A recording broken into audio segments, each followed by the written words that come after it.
आपने पहले ही अंदेशा जताया था, क्या कहना चाहती हैं? सर, हम यही कहना चाहते हैं कि पुलिस की वर्दी दी गई है तो उसका गलत फायदा न उठाएं। जिसके ऊपर 36 केस है उसका भी इनकाउंटर करवा देते, जिसके ऊपर एक केस है बेगुनाह उनका भी इनकाउंटर करवा दिए हैं ये लोग। अगर इसमें 15 लोग शामिल हैं, 14 लोग शामिल हैं तो सबका इनकाउंटर होना चाहिए। ये जो दिखाते हैं ना, ये कानून वास्तव में अंधा है, कोई इंसाफ नहीं मिल रहा है। हम लोगों के ऊपर क्या बीत रही है, हम लोगों की माँ भी नहीं है, पिता हैं हमारे बड़े भाई थे। अगर हमारे पिता कुछ हो गया तो हम लोग सारे कौन थे? हमारे भाई ही तो थे। उन लोगों ने उनका भी बेरहमी से इनकाउंटर कर दिया। हम यही चाहते हैं कि सबका इनकाउंटर हो, इंसाफ मिले।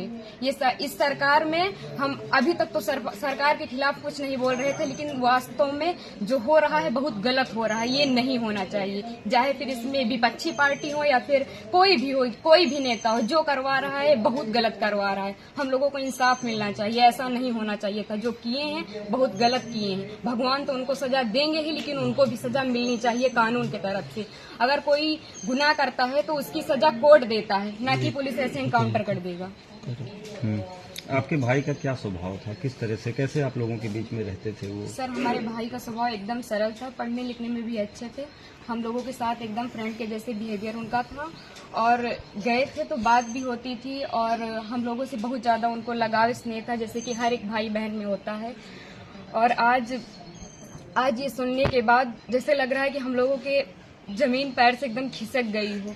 जो कानून ने किया उनको ऐसा नहीं करना चाहिए। अगर वो मिल गए थे, झूठी दिखा रहे हैं कि फायरिंग हुई, मुठभेड़ हुआ। अगर कोई छिप रहा है डर कि हमारा एनकाउंटर ना हो जाए, तो ये झूठा अफवाह क्यों फैला रहे हैं कि फायरिंग हुई, मुठभेड़ हुआ? कुछ नहीं हुआ। उसमें फिर पुलिस को भी मरना चाहिए था ना, पुलिस का एनकाउंटर क्यों नहीं हुआ? आखिरी बार कब आए थे आपके भाई? आखिरी बार 3 जून को आए थे, 4 जून को उनका टिकट था, वापस चले गए थे सूरत, वहीं रहते थे। तो क्या एक साजिश था ताकि भाई की हत्या हुई, एसटीएफ ने और कराया? इसमें जो बिपिन सिंह है और जो विनय शुक्ला हैं, वो हमारे घर पे आए थे, 3-4 बार आए थे, और हमारे भाई पढ़ाई करते थे। अभी तक हम ये सब बयान नहीं करना चाहते थे, लेकिन अब हम एकदम सच्चाई बता रहे हैं। वो लोग उनको लालच देके कि ऐसा गाड़ी होगा, बंगला होगा, वगैरह वगैरह, जबकि भगवान का दिया सब कुछ हम लोगों के पास है, सब कुछ है। लेकिन फिर भी उन लोगों ने लालच दिया, और लालच में ले जाकर उनको सूरत में एक केस में फंसा दिया। उसके बाद वो थे कि नहीं थे न ये हम लोगों को पता है। ये तो सिर्फ जिन लोगों ने करवाया उनको पता है, विपिन सिंह और विनय शुक्ला को, और या तो भगवान को पता है वो सच था कि झूठ था। अब तो इनकाउंटर कर ही दिए हैं, जीवित तो कर नहीं सकते हमारे भाई को। बस हम ये चाहते हैं कि जिन्होंने इनकाउंटर किया उनके ऊपर केस होना चाहिए, कि अगर कोई गुनाह होता है तो उसकी सजा कोर्ट देगा, ना कि एसटीएफ वाले या फिर पुलिस वाले। बस हम यही चाहते हैं। ठीक।